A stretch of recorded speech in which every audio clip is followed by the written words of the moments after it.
L'épisode commence avec Serkan ivre et Selim est là. Serkan insiste sur le fait qu'il a appelé Eda et que son chauffeur attend Selim en bas, laissant entendre qu'il a besoin de parler à Eda en tête-à-tête. Lorsqu'Eda frappe enfin à la porte, Serkan l'invite à entrer, et l'inquiétude d'Eda est évidente lorsqu'elle lui demande s'il va bien.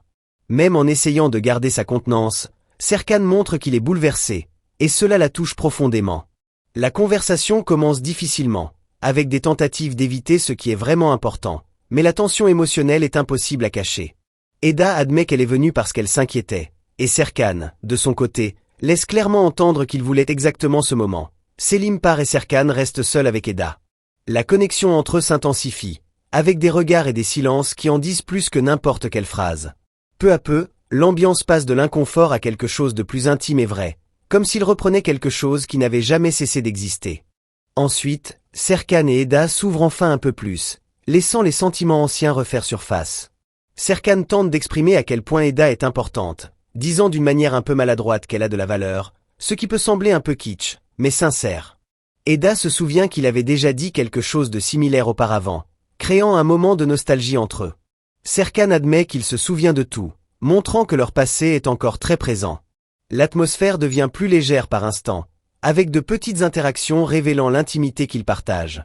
Pourtant, une tristesse plane dans l'air, comme s'ils savaient tous deux qu'ils ne peuvent pas simplement revenir en arrière. Serkan essaie d'alléger la situation avec un peu d'humour, réagissant à une boisson et se plaignant du goût, ce qui fait qu'Eda s'implique plus naturellement dans la scène. Ce petit moment brise la tension, rapprochant encore plus les deux. Eda prend soin de lui, montrant une inquiétude sincère, tandis que Serkan accepte cette proximité sans résistance. La conversation continue entre émotions et souvenirs, chacun évitant de confronter pleinement ce qu'il ressent, mais le laissant transparaître dans chaque geste. À la fin, il est clair que, malgré toutes les difficultés, le lien entre Serkan et Eda reste fort, rempli de sentiments non résolus et d'une connexion qui refuse de disparaître. Eda emmène Serkan se laver le visage. Il y a des pauses et des moments de silence, tandis qu'ils restent proches et attentifs l'un à l'autre. L'interaction continue de manière contenue, avec peu d'explications et davantage d'observations. Serkan semble vouloir dire quelque chose d'important, mais ne parvient pas à le formuler à ce moment-là. Eda reste là, attendant qu'il s'explique mieux, tandis que la conversation se poursuit sans conclusion claire. Le lendemain, Serkan et Eda se retrouvent. Il commence par demander si elle va mieux et tente de garder un ton plus normal. Ensuite, il dit qu'il n'aurait pas dû l'appeler en étant ivre et s'excuse, expliquant qu'il voulait dire quelque chose d'important, mais pas de cette manière. Eda comprend qu'il peut regretter ce qui s'est passé et questionne cela. Serkan répond qu'il se souvient de tout ce qu'il a dit et qu'il ne regrette pas ses paroles, seulement la manière dont cela s'est produit. Pourtant, Eda reste incertaine et demande s'il regrette qu'elle soit venue. Serkan tente de corriger cette impression et insiste sur le fait qu'il a quelque chose d'important à dire. La conversation continue sur ce point, montrant qu'ils essaient de se comprendre, sans parvenir encore à une conclusion claire. L'épisode continue en montrant uniquement Serkan et Eda, maintenant dans une conversation plus directe. Serkan essaie d'expliquer la situation et dit qu'il comprend pourquoi Eda était en colère, demandant qu'il parle mieux. Eda insiste pour parler à ce moment et demande qu'il l'écoute. La conversation devient plus précise lorsqu'elle lui demande ce qu'il veut réellement d'elle. Serkan dit alors qu'il doit révéler quelque chose d'important et affirme se souvenir de tout ce qui s'est passé la nuit précédente, confirmant qu'il est d'accord avec ce qu'il a dit. Il révèle qu'il est amoureux d'Eda et que cela n'a pas changé. Eda réagit en questionnant le passé, demandant pourquoi il a mis fin à leur relation.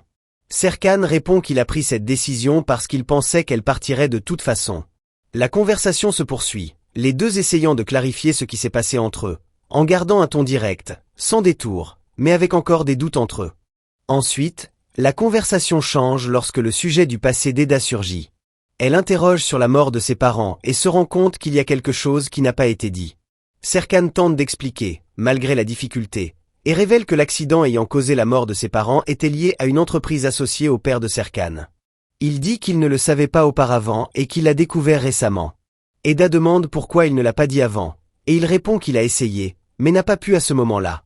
Il explique également que la responsabilité revient à une autre entreprise impliquée dans la construction, qui a utilisé des matériaux de mauvaise qualité.